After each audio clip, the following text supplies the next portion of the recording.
Hola, hablaremos de los mecanismos de resolución de controversias en el Tratado de Libre Comercio de América del Norte.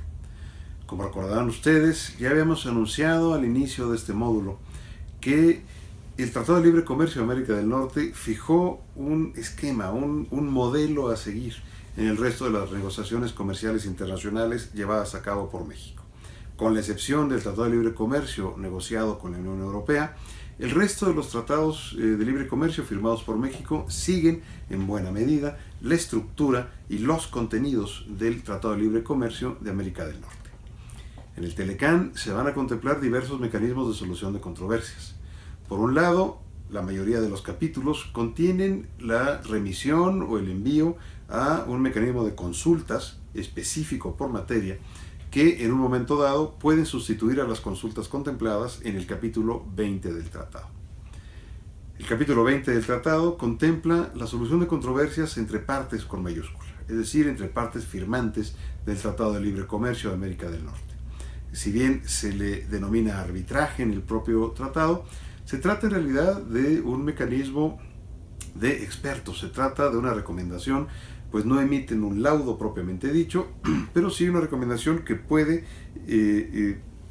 llegar a ser obligatoria o bien, ante su incumplimiento, autorizarse la toma de medidas pues, de retaliación o en contra pues, de la parte que no cumple con la recomendación. Es un mecanismo en donde se establece en primer lugar un proceso de selección cruzado de los expertos integrantes del mismo. Cada país, México, Canadá y Estados Unidos, deben de tener una lista de 25 expertos, aquí se les llama 25 árbitros, para que en el caso de conflicto, supongamos que es un conflicto entre México y Estados Unidos selecciona a 2 expertos de la lista de México, México selecciona a 2 expertos de la lista de Estados Unidos. Con lo cual, pues nos aseguramos de que todos los países tengan las mejores listas posibles. En este sentido, el nombramiento del presidente de este grupo se debe hacer al inicio, por acuerdo de las partes. Si no se ponen de acuerdo, entonces se acude a un mecanismo de sorteo, que es un volado. ¿Qué sucede si las partes no se ponen de acuerdo? ¿Qué sucede si una de ellas se niega a ejecutar el volado, a ejecutar el sorteo? Pues desafortunadamente el mecanismo contemplado en el tratado no especifica o no tenía en mente esa situación. Evidentemente, y por razones obvias, se piensa que siempre las partes cooperarán en el proceso de solución de controversias. Si una de las partes no coopera, aquí simplemente nos quedamos atorados. Y es lo que ha sucedido desde hace ya un buen número de años con el mecanismo del capítulo 20. Un mecanismo en el que México había tenido una experiencia sumamente favorable. Un mecanismo en donde se resolvieron los casos, por ejemplo, del autotransporte, o bien se resolvieron ahí otros temas pues, específicos de la relación comercial. El caso de las escobas de mijo, por ejemplo, que fue el primer caso que México también ganó. De hecho, todos los casos que México llevó al capítulo 20 los ganó. Quizás pues, eso fue un indicativo de que habría que acabar con el mecanismo.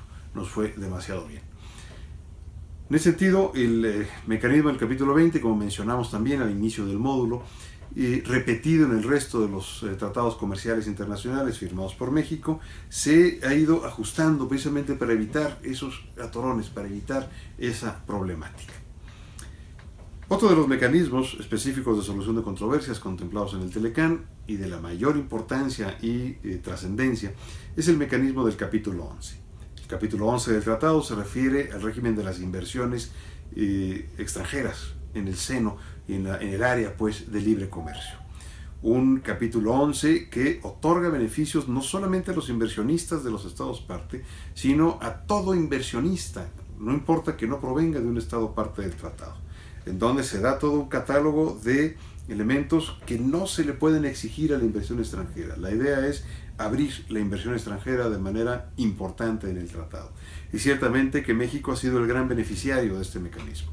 México ofrece pues al exterior el gran mercado de exportación que son los Estados Unidos y ofrece un espacio amigable, un espacio favorable al inversionista extranjero. En En ese sentido, dentro del capítulo 11 se contempla un mecanismo de solución de controversias, un mecanismo arbitral, en donde podrá aplicarse tanto las reglas del CIADI, las reglas ordinarias, las reglas del mecanismo complementario o bien las reglas de UNCITRAL. Es muy interesante aquí tener presente que las reglas del mecanismo del CIADI son mucho más transparentes en términos de acceso y de conocimiento del desarrollo del procedimiento respecto de lo que sucede con las reglas de UNCITRAL. En un inicio los procedimientos se llevaron con una absoluta secrecía, no había manera de enterarse cuáles eran las partes y qué estaba sucediendo. Esto llevó a que la Comisión de Libre Comercio del Tratado tuviese que tomar un punto de acuerdo, pues ponerse de acuerdo en el sentido de que nada en el capítulo 11 obliga a llevar con secrecía los procedimientos. Desde luego, preservando la información confidencial, que así sea señalada por las partes, hoy en día podemos saber cuáles son los casos específicos que se están ventilando y cómo han funcionado. Se dice, y es interesante tenerlo presente, que el Telecán es un tratado verde, es un tratado que contiene disposiciones favorables a la protección del medio ambiente. Y esto, en particular, por una disposición contenida en el capítulo 11, en el sentido de que ninguna de las partes podrá impulsar la violación o la reducción o la eliminación de requisitos de carácter medioambiental o de protección al ambiente para atraer inversiones extranjeras. Ha habido un par de casos, el caso Metalclad, por ejemplo, en donde se han tomado en consideración cuestiones ambientales en el resurgimiento, pues primero como conflicto y después en su resolución. Hay una vasta experiencia en capítulo 11, en donde México, desde luego, ha sido el gran usuario, en primer término como demandado. ¿Por qué? Porque es el país que recibe el mayor número de inversionistas extranjeros. Y es el país que tenía menos experiencia en su relación con la inversión extranjera en términos históricos. Es un capítulo que ciertamente, ahora que viene la renegociación del Tratado de Libre Comercio, se debe de proteger y se debe de fortalecer. Finalmente, en el Telecán, tenemos los mecanismos contemplados en el capítulo 19 del Tratado de Libre Comercio, que se refiere a la revisión de resoluciones dictadas en los procedimientos de investigación antidumping y antisubsidios.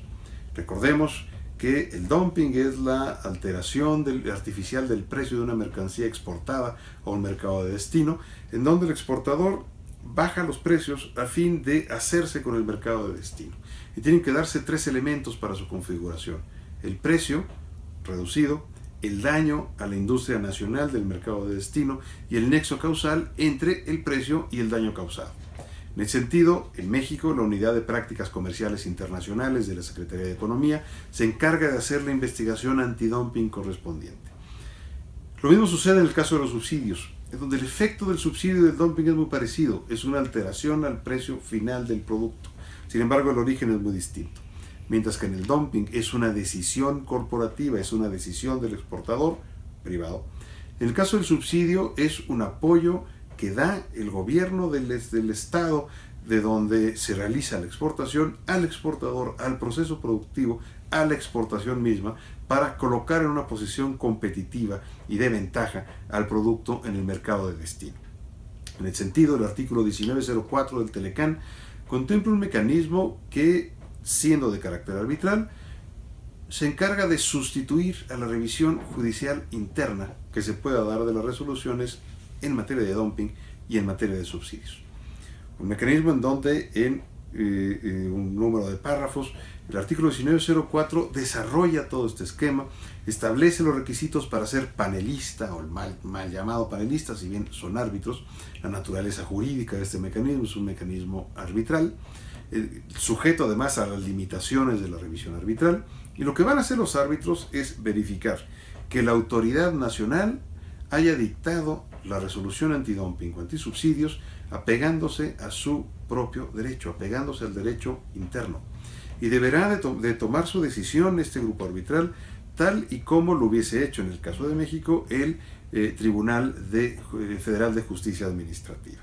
Y debe de tomar en cuenta también los principios generales del derecho, lo cual lleva a revalorizar y reincluir ciertamente estos principios en la enseñanza del derecho en México, pues son fuente para solución de controversias en este mecanismo.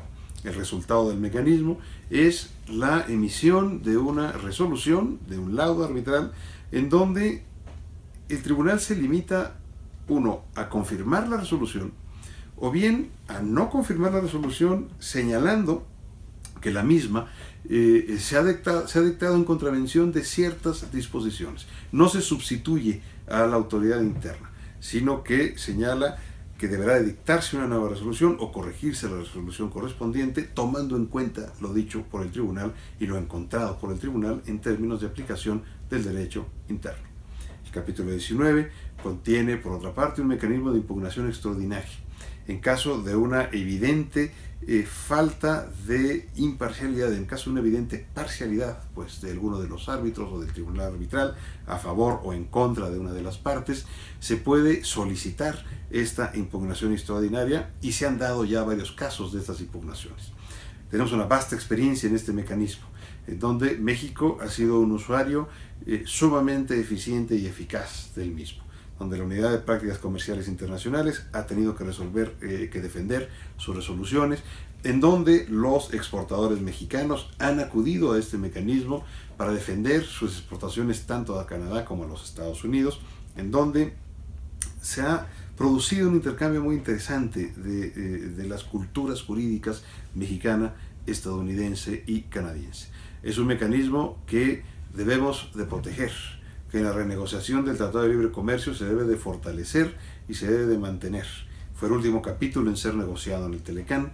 Los Estados Unidos no quería contar con un mecanismo como este, ya contaban con uno en el acuerdo que tenían previamente con Canadá, y ahora somos el único país junto con Canadá que tenemos esta posibilidad de sustraernos de la revisión por una autoridad interna en el caso de nuestros exportadores a Estados Unidos o a Canadá, de las resoluciones antidumping y antisubsidios.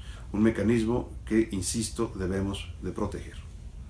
Los invito a leer el libro Solución de Controversias y Antidumping en el Tratado de Libre Comercio de América del Norte, editorial Porrúa, de un servidor, que les servirá ampliamente para profundizar en estos temas.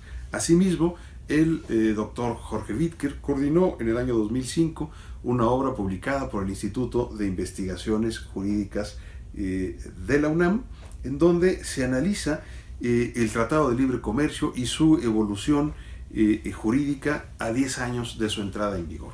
Este texto está disponible en la página de la Biblioteca Jurídica Virtual del Instituto de Investigaciones Jurídicas de la UNAM.